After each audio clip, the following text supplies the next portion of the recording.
te pu thong au bang le amel mu ki tapung ka ti le mu ki tin ala oma ba mu ka sa atu te atu pa pa hin chu e be lo de ngai ye ta pau lo ke in sung vel hin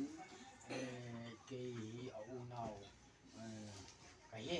ai sung kam tu he bang yen thai lo bang sa thai lo le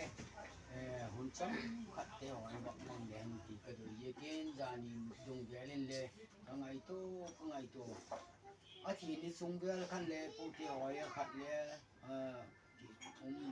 le hoi do ka ti kangai tu se ka ai la sak na ma te hoi hun amang thawo ka thawa ye ta ka iputak tak te ho akim lo ye kin lung kim lung a thoma ka sa ai la tu ni pu te ho hin ye reng deng te win luông man ban man le si kui ka ti na he te lo la tu pa pao pan pan ki pao me la mu ding a ko na wa hin u le na te ho xuống pi xuống rằng là thiết lầu đã đẹp lầu vô lên cái sòng đôi tuổi dễ lấy tiền là tu bọc bao hế bằng bol thêm bằng bol thì giếng lầu lệ cọp pin thật giếng thì lệ bảy ngà thì lăng thì bao cái kia thì anh thấy đi rồi thì ngọc cái này trên thì con chuyện này Akun ti kabak di tui basakar. Present tet tu pu au tum li in loving memory of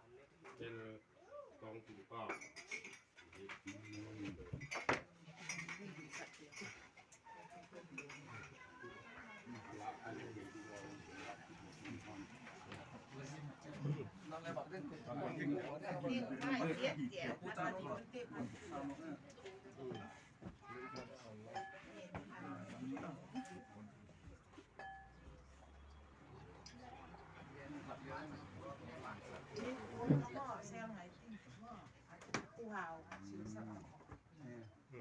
Dia kata tengok nak thua mi tu ni dia ada sesak tu.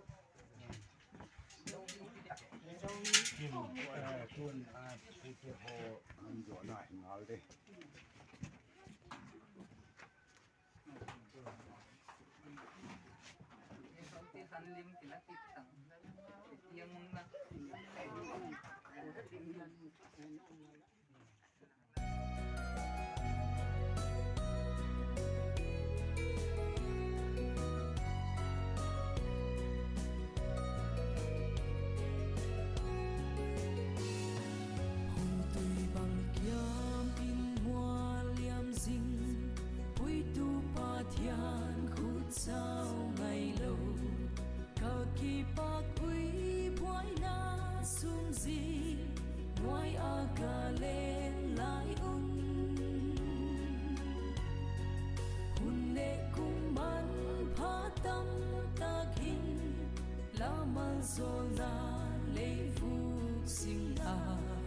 Kahun pa kuy lalpa ka o ni su